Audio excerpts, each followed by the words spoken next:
Gracias por acompañarnos en su programa Voz Propia. Yo soy Julie Muñoz. A fin de atender la normatividad establecida por la Comisión Nacional de Bioética, la Universidad Veracruzana, a través de los Institutos de Salud Pública, Ciencias de la Salud e Investigaciones Psicológicas y la Facultad de Psicología, realiza diversas actividades académicas en esta materia, y donde se cuenta con la participación de investigadores de universidades nacionales y del extranjero. Hoy conoceremos más acerca de la bioética en varias áreas del conocimiento. Los invitamos para que nos escriban por correo electrónico a vozpropia@ub.mx y nos sigan a través de las redes sociales de TeleUV.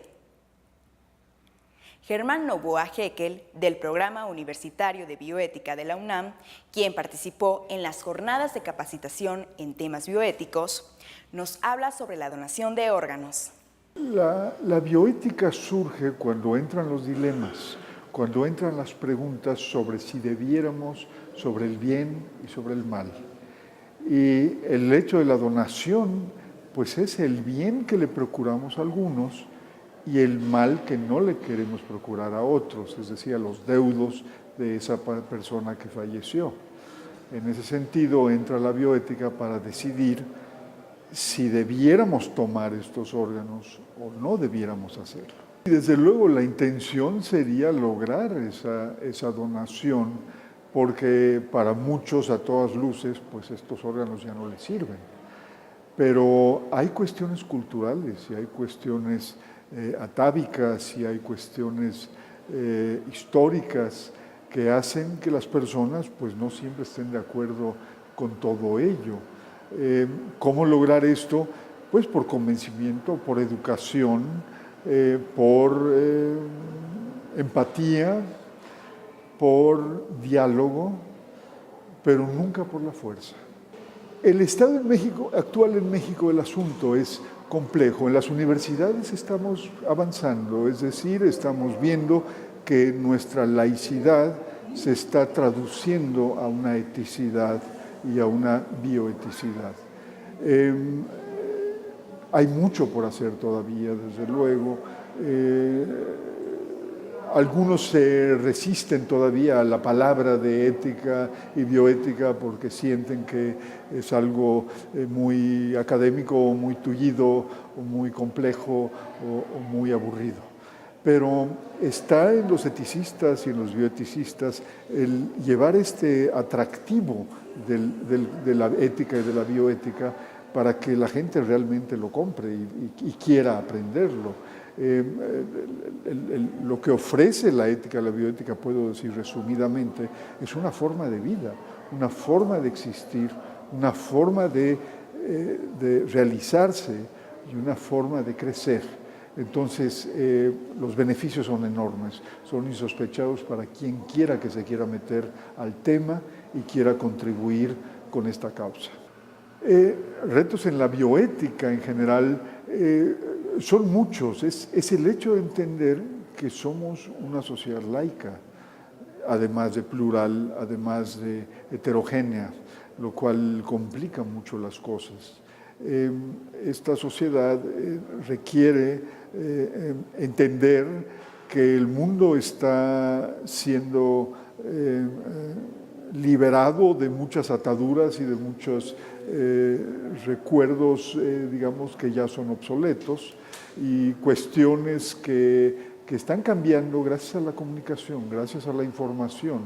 Entonces, en una sociedad cada vez más informada, es más difícil pasar con nuestros principios morales, porque todo se pone en duda actualmente y todo viene a ser relativo.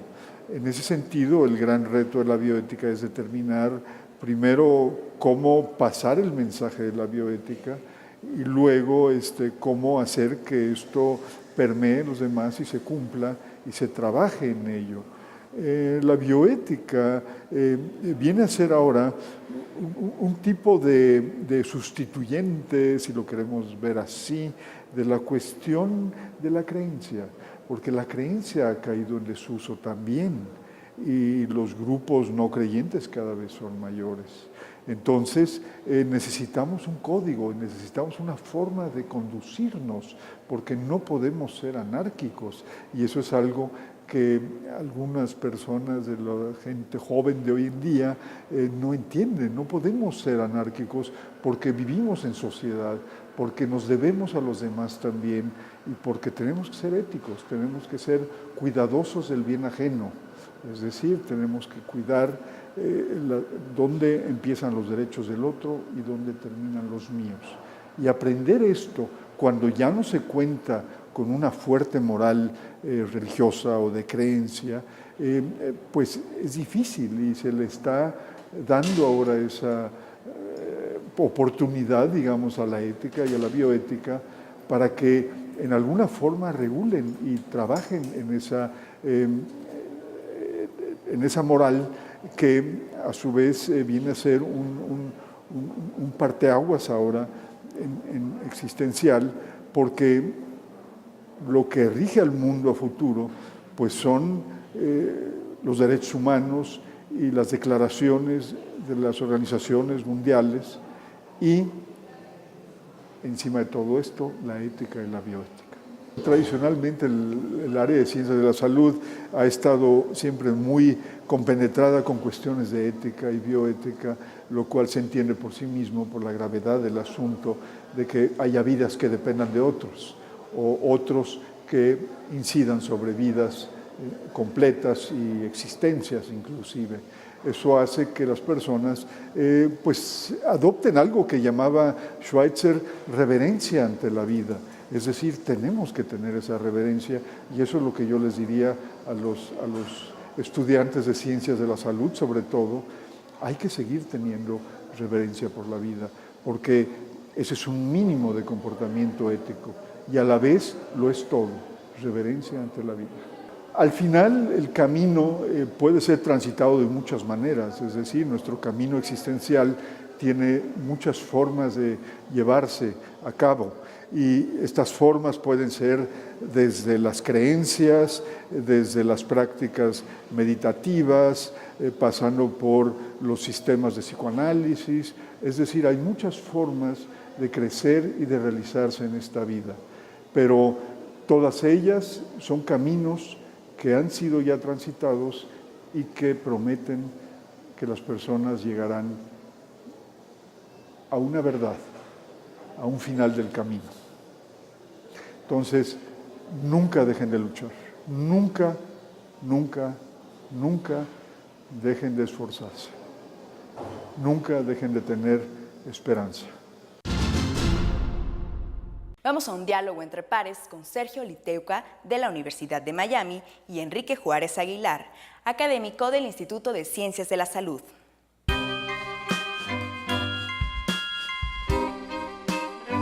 Muy buenos días, doctor. Buenos días. Muchas gracias por haber aceptado la invitación. No, gracias a ustedes por esta oportunidad de acompañarlos. Estamos aquí con el doctor Sergio Liteuka. Él es médico por parte de la Universidad de Buenos Aires y tiene una maestría, me parece que en salud. Salud pública. En salud pública, pero básicamente lo que es verdaderamente importante es su experiencia en la parte de la ética, de la bioética y en la protección de los derechos de las personas en investigación. Y eso es algo que a nosotros nos ha llamado mucho la atención, porque en la Universidad Veracruzana estamos muy preocupados por cómo vamos a impulsar que la bioética realmente sea una parte importante de la formación de nuestros estudiantes.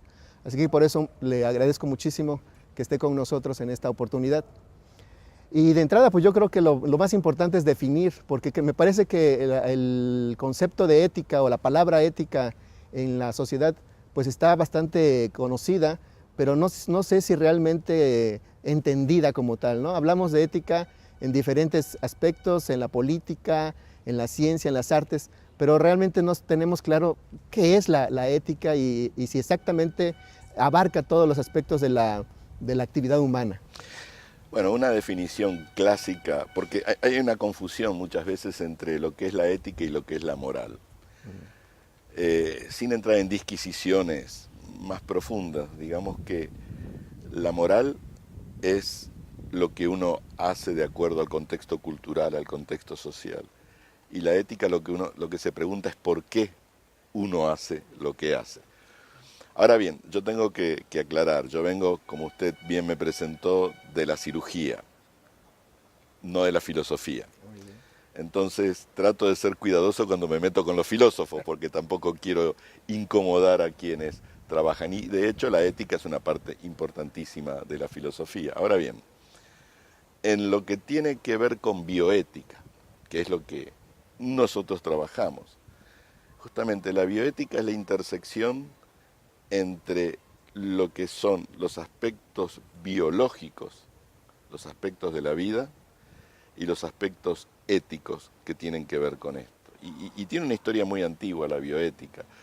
En el año 1927 fue un pastor protestante, Fritz Jarr, el primero que menciona la palabra bioética como una relación entre el universo y los individuos. Y muchas cosas han pasado desde entonces. Han pasado las atrocidades cometidas con seres humanos en experimentos, entre otras cosas, en la Segunda Guerra Mundial, han pasado experimentos no éticos que se han cometido en Estados Unidos y otras partes del mundo. Ha transcurrido mucha agua bajo el puente. Hoy día podríamos decir que, ya para no abundar tanto en los aspectos históricos, que daría para una entrevista en sí mismo, que la bioética, particularmente en lo que tiene que ver con biomedicina, lo que todos nosotros hacemos, ha puesto un punto más, que es la relación entre los avances tecnológicos de la ciencia y los seres vivos. Y cuando hablo de los seres vivos, no hablo solamente, obviamente, del hombre, porque fíjese, por ejemplo, que una noticia del día de ayer tiene que ver con un aspecto muy interesante. Hay un elemento que se llama, una nueva técnica que ustedes la conocen, la edición genética. Y entonces, en la lucha contra la malaria, un problema serio en muchísimos países, en la lucha contra los mosquitos, se ha logrado editar genéticamente a un tipo de mosquitos anófeles, y lo que se ha hecho es convertir a las hembras en estériles. Entonces, el concepto es revolucionario, porque si este experimento, y en este momento en una población de mosquitos en un laboratorio funcionó, o sea, en el tiempo que los mosquitos tenían que haberse reproducido por cientos de miles, a lo largo de 2 años que duró el experimento, se extinguieron. Estas modificaciones genéticas obviamente tienen un impacto profundo en lo que tiene que ver con la posibilidad de terminar con el flagelo de la malaria. Por otra parte, obviamente la pregunta que uno se hace, bueno, ¿cuáles son las consecuencias para la naturaleza? Claro. Y uno quiere ser conservador en el sentido de decir, no hagamos nada porque no sabemos lo que va a ocurrir. Pero todos estos elementos tienen que ver con aspectos que la bioética no se discutían hace tiempo atrás. La bioética tradicionalmente trataba de los aspectos vinculados, y lo sigue tratando, con el inicio de la vida, el final de la vida, los aspectos en la relación médico-paciente, los temas que tienen que ver con la protección de los sujetos de investigación. Y ahora trabajamos, y bueno, es un poco el motivo de esta reunión que vamos a tener también, en áreas de protección de sujetos humanos de investigación, y muy importantemente el área de integridad en la investigación científica. Y este creo que bueno, es uno de los temas que nos atañe. Sí, de hecho entonces parecería como si la ciencia, que finalmente siempre nos está ayudando a comprender y a entender el mundo en el que vivimos, pues tiene sus peligros cuando el conocimiento que surge puede ser utilizado de diferentes maneras, ¿no? El caso que presentas es muy interesante, puesto que uno podría pensar que pues es bueno que no existan los mosquitos porque la malaria ya no sería un flagelo para la humanidad, pero habría que preguntarse quiénes se afectan por la pérdida de este organismo que está dentro de una cadena. Dentro, ¿no?, del ecosistema, no lo sabemos. Exacto. No lo sabemos. Entonces en ese sentido como que existe un poquito como que ya el miedo hacia la ciencia, ¿no? Se han venido dando ciertas situaciones así, ¿no? Esto no es nuevo, lo del miedo a la ciencia. Ustedes han visto Frankenstein. Mary Shelley escribió Frankenstein. Eso fue escrito cuando, en los 1800. Y el concepto de Frankenstein es muy interesante porque sin hablar de bioética, no existía el concepto de bioética en aquella época. Lo que se concebía era la ciencia sin límites morales. O sea, la historia es muy sencilla, todos la conocen. Resucitan a un individuo, pero ese individuo se convierte en un monstruo dentro de la sociedad. O sea, Frankenstein en sí, el monstruo, no era malo en sí mismo, pero el terror que provoca, o sea, fue la ciencia desbocada, la ciencia sin límites. Yendo un poco a su comentario, casi todos los progresos de la humanidad son una espada de doble filo. Hay un tema que estudia la ciencia y estudia la ética de la investigación, que son, por ejemplo, los estudios de uso dual, se llaman. Investigaciones de uso dual. ¿Qué es? Le pongo un ejemplo muy sencillo. Usted puede, hoy día la viruela está erradicada del mundo, pero hay repositorios de viruela en los Estados Unidos y en Rusia, básicamente. ¿Cuál es el motivo? Tener la estructura genética del virus por cualquier cosa. Esa es la parte buena. Pero usted también puede, con esos virus, modificarlos genéticamente y hacerlos resistentes a las vacunas que existen hoy en día. Y tiene un arma biológica. Entonces, obviamente, siempre hay una cara y una ceca dentro de lo que es el concepto de cuál es el avance tecnológico. La adición genética, insisto, yo personalmente no estoy dentro del grupo de quienes son conservadores temiendo a los avances por lo que pueda llegar a ocurrir, pero sí existe un margen de prudencia en cuanto es, y de hecho la comunidad científica lo ha hecho, los acuerdos de Asilomar en los 70, cuando se consiguen las primeras ediciones genéticas, un grupo de científicos se reúnen en el año 74, si yo no estoy equivocado, y dicen, ¿hasta dónde llegamos?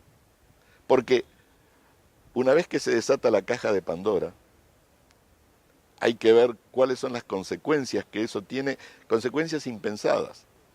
Entonces,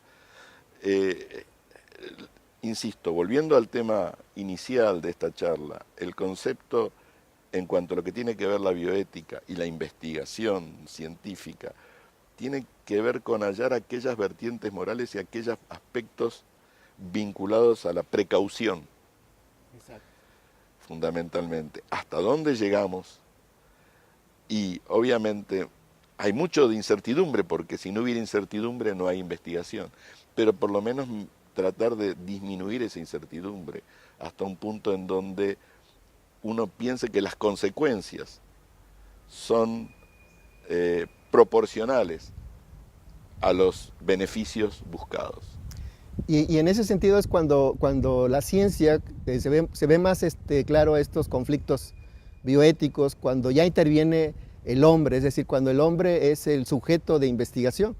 Porque al parecer cuando vemos a otros organismos, pues no los vemos con tanta importancia, pero cuando ya es el hombre mismo el sujeto de investigación, ahí es entonces cuando comienza a tener ciertas reticencias para evitar algún daño en el ser humano. Claro, bueno, como les comentaba inicialmente, el punto, digamos, más atroz fue la experimentación en seres humanos durante la Segunda Guerra Mundial por parte de los nazis. Y obviamente es interesante porque en la época que se experimentaba con seres humanos y se los sometía a todo tipo de experimentos cuyo fin era demostrar curas contra la malaria, curas contra infecciones de huesos similares a los que los soldados tenían después de haber sido heridos, experimentos de congelamiento, experimentos de hepatitis, experimentos de uso de armas biológicas. En la Alemania nazi, esos experimentos estaban prohibidos en animales, pero no en seres humanos, porque los seres humanos en los que se experimentaba eran, de acuerdo a las leyes raciales de la época, subhumanos, Untermenschen. Entonces, hay un contexto social que determina cuáles son los aspectos morales, y ese concepto social no es relativo, yo no soy relativista. Lo que quiero decir es que dentro de la concepción filosófica nazi, ese sacrificio de esas personas valía porque esas personas eran descartables para la ciencia. Esa mentalidad tan extrema genera, los famosos juicios de Nuremberg, los juicios de los médicos, un número muy pequeño de médicos fue ejecutado, otros terminaron presos, la mayoría quedó impune. Pero hubo una serie de alarmas en las sociedades y eso generaron, como ustedes conocen, las declaraciones de Helsinki en cuanto al año 1964, la Asociación Médica Mundial, para implementar ciertas normas que son necesarias para trabajar con seres humanos. Y eso continúa hasta el día de hoy. Y hay muchas tensiones en ese sentido, porque obviamente la experimentación es buena. O sea, el mensaje que yo quiero dar es que el progreso de la ciencia y el progreso de la biomedicina, estamos hablando de seres humanos, tiene que ver con la capacidad de poder experimentar. El problema es que la experimentación sin moral no es ética. Y para eso hay una serie de salvaguardas, que esos son principios universales. Comités de ética de investigación que analizan los aspectos éticos de los estudios, control por parte de los organismos reguladores. Obviamente no es un mundo perfecto y abusos existen y van a seguir existiendo. La función de la ética de la investigación no es ser abogado, no es regular. Tal vez ayudar a los reguladores a entender, pero no es ser reguladores. La función de la ética de la investigación es tratar de analizar nuevamente los componentes que tienen que ver con el costo-beneficio, con el nivel de riesgo que se somete al sujeto, con las posibilidades que esas investigaciones le dan al sujeto de investigación, al individuo o a la comunidad, y básicamente un aspecto fundamental, que es el consentimiento de la persona sobre la cual se va a investigar. Como el Código de Nuremberg dice en el año 1947, el consentimiento es absolutamente esencial.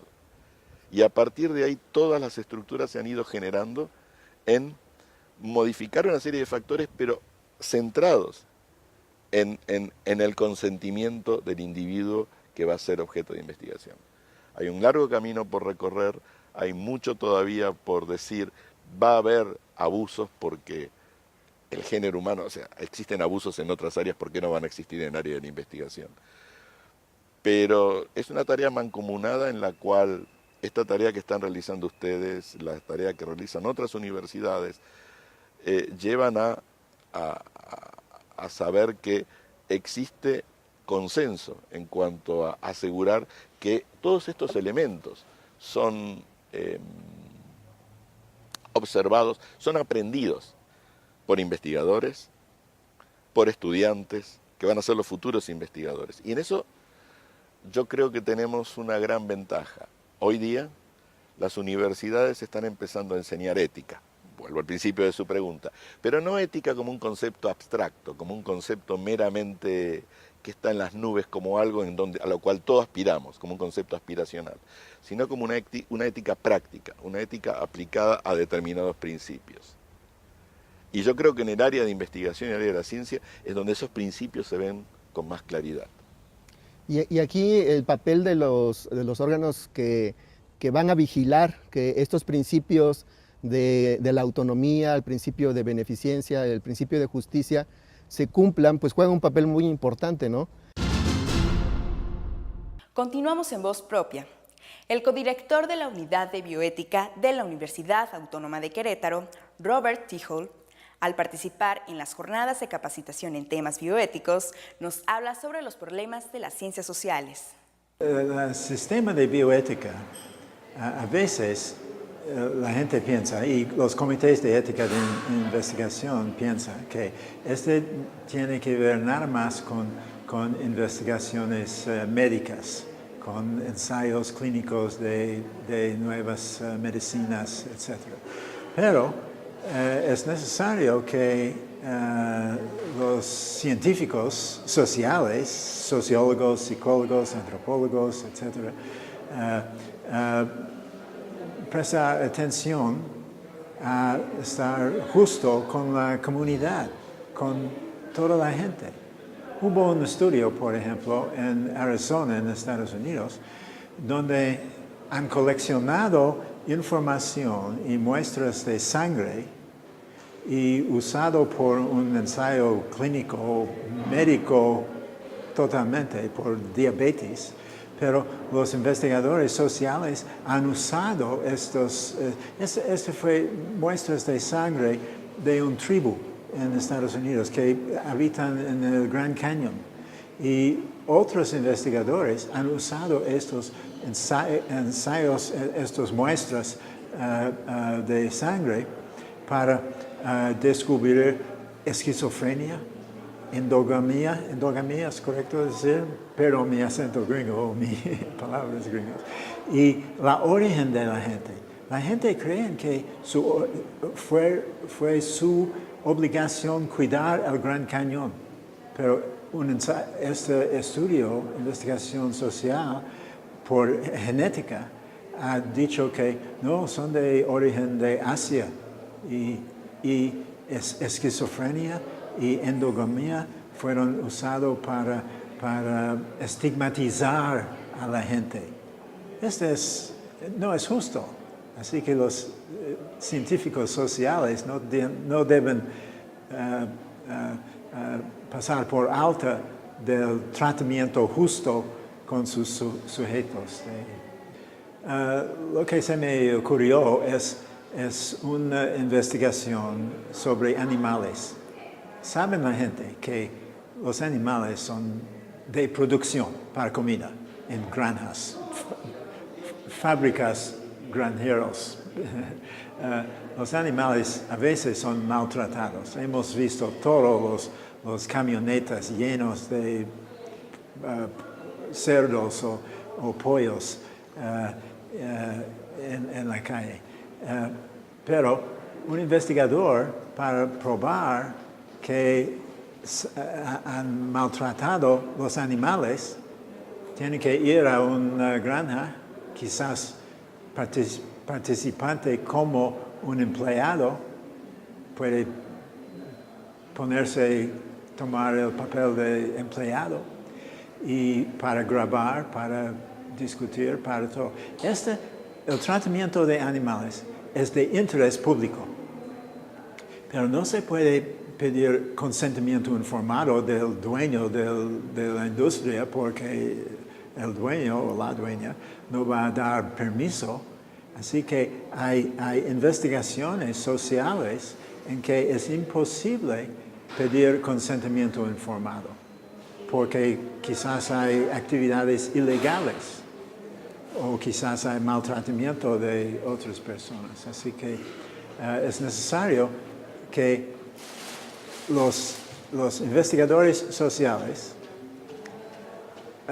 pedir permiso del Comité de Ética de Investigación, y el Comité de Ética de Investigación tiene que decidir que este asunto es de interés público suficientemente importante para que se pueda llevar a cabo esta investigación sin consentimiento de los participantes. Hay algunas personas que nunca van a dar permiso para sus participación. De hecho, esto es un asunto en que creo que México está en mejor condición que los Estados Unidos. En los Estados Unidos, por quejas de los sociólogos y psicólogos, quejas en contra de los comités, antropólogos especialmente, la ley ha eliminado varios tipos de investigación social de las leyes de investigación.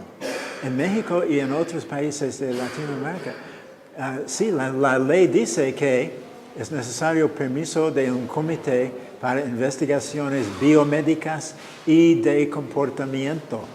Así que incluimos las ciencias sociales y en Estados Unidos a veces es exento. Por ejemplo, uno que es exento en Estados Unidos es historia oral.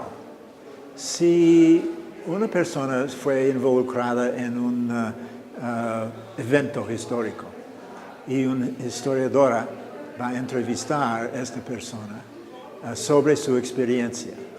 Okay. Es historia oral.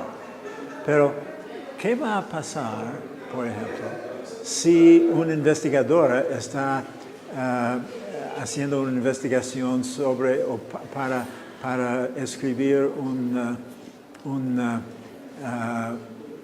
historia de un político ya fallecido? Y descubrí que este político, además de su familia, ha tenido otra familia y una hija de otra familia. Es como la catedral y la capilla, ¿no? Y el historiador puede publicar este va a dañar la reputación del político fallecido. Es justo con la hija externa de la familia o su mamá.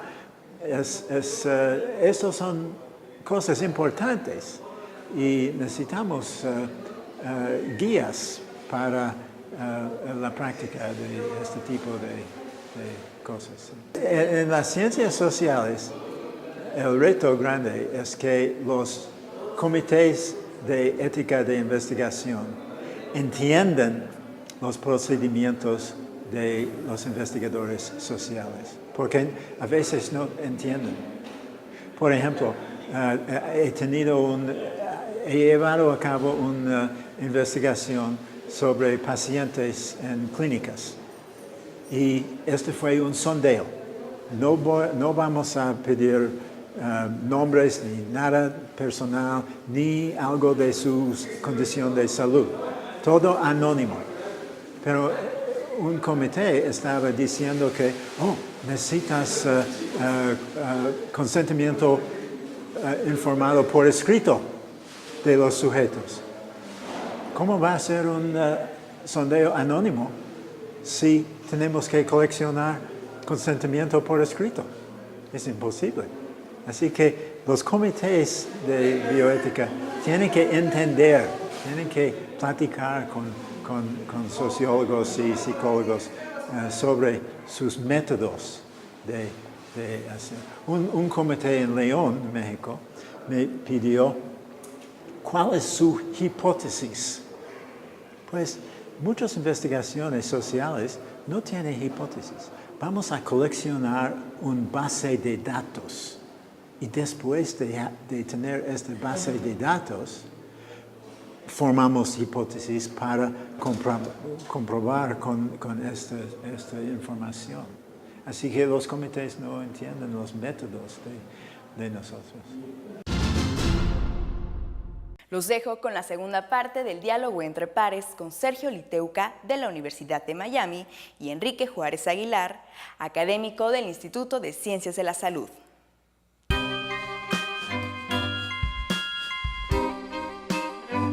En comparación con diferentes países, ¿no? Entre Estados Unidos, Europa, América Latina, ¿usted cree que existen diferencias en cuanto al desarrollo, en cuanto a las circunstancias, las condiciones en las que estos comités de ética funcionan? Sí, existen diferencias y tienen que ver un poco con la importancia que las naciones le dan a los aspectos éticos de la investigación. Y no digo que haya países en particular que no les interese. Lo que pasa es que una cosa es el interés y otra cosa es cómo se demuestra ese amor. Voy a dar un ejemplo concreto. En lo que es el mundo industrializado, hablemos de Canadá, hablemos de Estados Unidos, hablemos de la Comunidad Europea, los comités de ética de investigación están mucho mejor apoyados. El comité de ética de investigación es clave para el desarrollo de la investigación. O sea, ninguna investigación puede llevarse a cabo con seres humanos si no existe una revisión previa de un comité. Esos son acuerdos internacionales y así funciona. Sin embargo, mi experiencia en América Latina es que en muchos casos los comités trabajan a fuerza de pura voluntad. O sea, a veces no tienen, eso es depende de las instituciones, por supuesto, pero a veces carecen de los recursos tecnológicos adecuados a lo que tienen que hacer para llevar las minutas, al tiempo que ocupan. A veces muchos de los miembros roban tiempo de su descanso para poder trabajar en los comités de ética. Es una tarea más voluntaria. Yo creo que, y el otro área, el otro aspecto de la ética de la investigación tiene que ver con la integridad científica, porque una investigación tiene que ser ética en cuanto a la protección de las personas que participan, pero también tiene que ser íntegra en cuanto a la verosimilitud de los datos que se consiguen. Y ahí entramos en otro punto. Y ahí yo también veo una diferencia en cuanto al énfasis que se le da en las naciones más industrializadas a la investigación como motor de desarrollo económico, porque en definitiva pasa por ahí. Y en países, digamos, como América Latina, digamos, en donde, insisto, no estoy generalizando, porque hablar de América Latina como un todo es un absurdo. Hay muchísimas comunidades, distintas filosofías, distintas políticas económicas, pero lo que existe en general es una dificultad, diría yo, para poder enfrentar estos desafíos de una manera que vaya desde los organismos reguladores, desde las universidades y centros de investigación, desde la docencia y desde los mismos investigadores. Y esas, nuevamente, para que quede claro mi postura, no existen paraísos. O sea, las dificultades existen en todas partes. Lo que es tal vez diferente es las respuestas de las organizaciones. Y como el combustible de la ética de la investigación es el escándalo, cuando surge algún escándalo, surgen a lo mejor nuevas medidas. A veces hay que esperar al escándalo para que una nueva medida ocurra, lamentablemente. Yo creo que América Latina está en un camino, obviamente está mucho mejor que hace 10 años, está muchísimo mejor que hace 20. Hoy en día estos temas se están discutiendo aquí. O sea, esta discusión no tendría lugar 10 años atrás en México.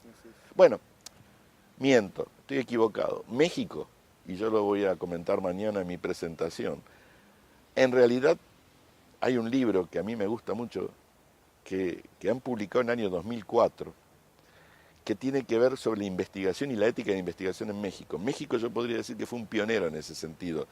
El libro es y el capítulo que a mí me interesa, porque hay varios capítulos, es una edición, ya no me acuerdo en este nombre los autores, lamento no recordarlos. Hay un capítulo que se llama El que no tranza no avanza. Interesante definición. Y esto es del año 2004, estamos 14 años atrás.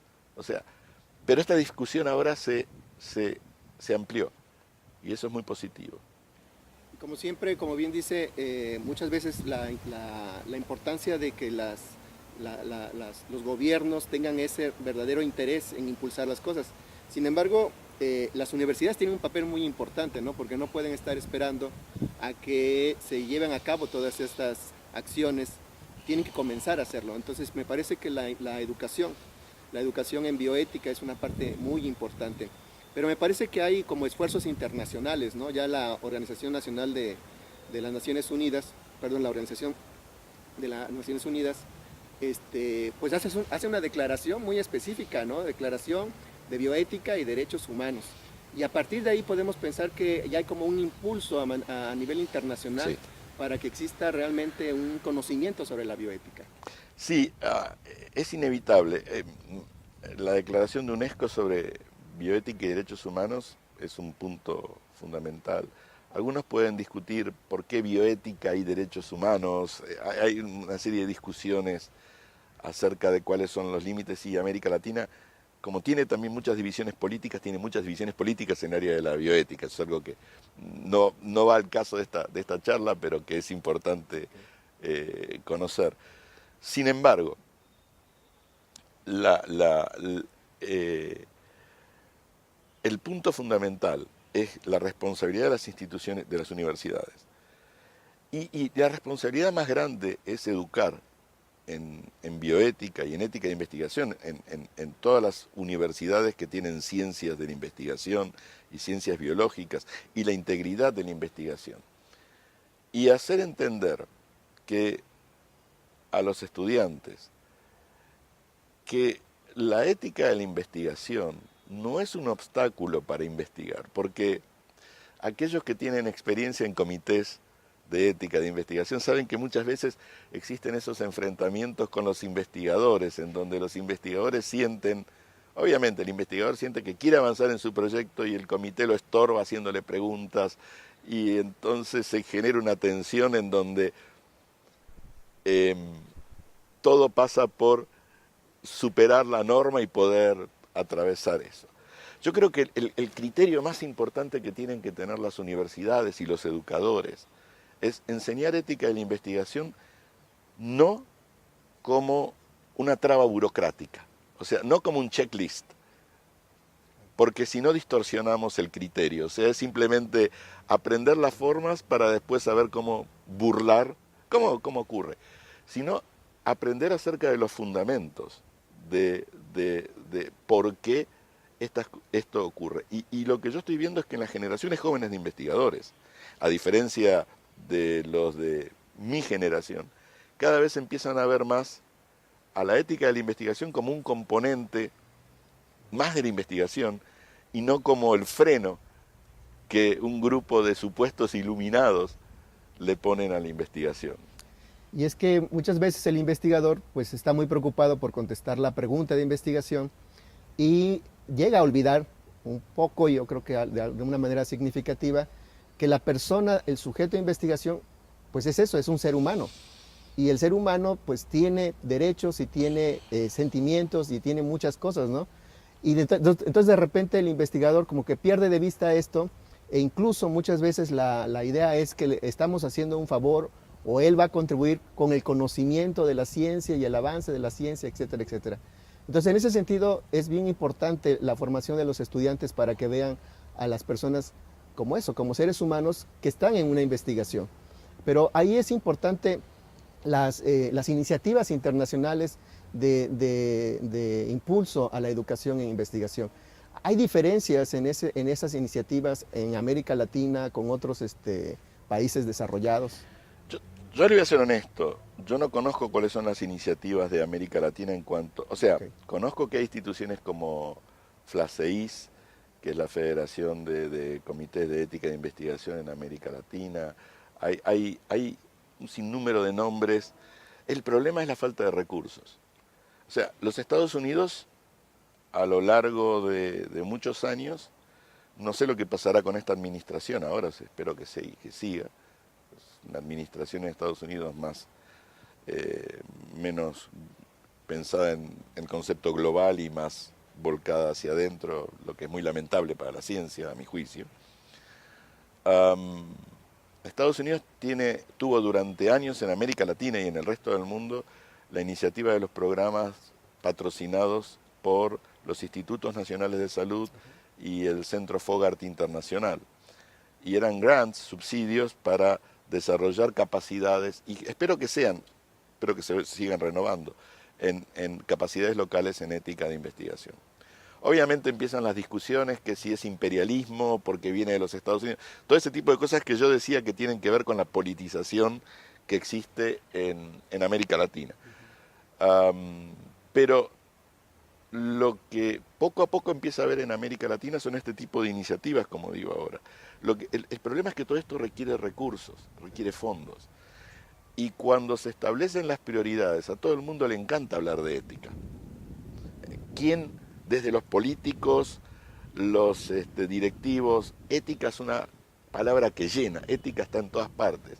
Ahora, cuando llega el momento de decir cuánto me da para apoyar este programa, ahí los presupuestos son un poco más mezquinos. Entonces, yo creo que el camino que hace falta recorrer, en general, no hablo particular de México, porque no conozco en profundidad, conozco los esfuerzos que hace CONACYT, conozco los esfuerzos que hace la Universidad Autónoma, los que hacen ustedes, o sea, son todos esfuerzos absolutamente valiosos en el área de promocionar esto. Pero es el momento también que quienes fijan las políticas veamos cuántos grants, cuántos subsidios, cuántas becas hay para capacitar personas en cuanto a ética de investigación. Pero vayamos un paso más atrás. ¿Cuánto se invierte en América Latina en investigación y desarrollo? Y ahí vemos los números y lo comparamos con las naciones más industrializadas y nos da pena. Porque la inversión, una cosa está relacionada a la otra. Si no hay inversión en ciencia, ¿por qué va a haber inversión en ética de investigación? Claro. Más allá de lo que se hable, ¿no? Sí, o sea, realmente, como bien dice, es el tener una claridad de que la ciencia es una manera de entrar al desarrollo y que ese desarrollo finalmente va a impactar. Es un motor económico, claro. Pero para eso tiene que haber políticas de Estado que favorezcan la investigación como un factor económico. O sea, el material humano está, porque la capacitación de la gente aquí en México es similar o incluso puede ser mejor a muchos otros países en cuanto a la formación en capital humano. El problema es que ese capital humano después, una vez que tiene sus grados, ¿qué hace? Y ahí tienen el otro tema, muchos se van. Existe lo que se llama la fuga de cerebros. Y no es culpa de los que se fugan, es culpa de que si le ofrecen mejores alternativas y poder desarrollar un laboratorio en otro país, lo harán. ¿Cuándo va a ser el día? Yo creo que también eso está cambiando, o sea, existe poco a poco una mentalidad de cambio. Sí, parece, la experiencia que yo le puedo compartir es que la Comisión Nacional de Bioética ha impulsado, tiene un programa para que se formen los comités de ética e investigación en los centros de salud que están haciendo investigación, en las universidades, y es un trabajo bastante importante. Sin embargo, es incipiente, es decir... No. A mí me consta porque yo he tenido el privilegio de haber sido invitado muchas veces por la Comisión Nacional de Bioética de México. Hemos hecho trabajos conjuntos con la Universidad de Miami y me consta el esfuerzo que esta Comisión Nacional de Bioética está haciendo y realmente es plausible. Y también me consta el apoyo que la Comisión Nacional de Bioética ha tenido de las autoridades políticas hasta el momento, por lo menos para desarrollarse. Todo eso me consta. Y lo quiero para que no quede, quiero dejarlo en claro, para que no quede, la Comisión Nacional de Bioética ha hecho y está haciendo una tarea fundamental en capacitar los comités de ética de investigación locales.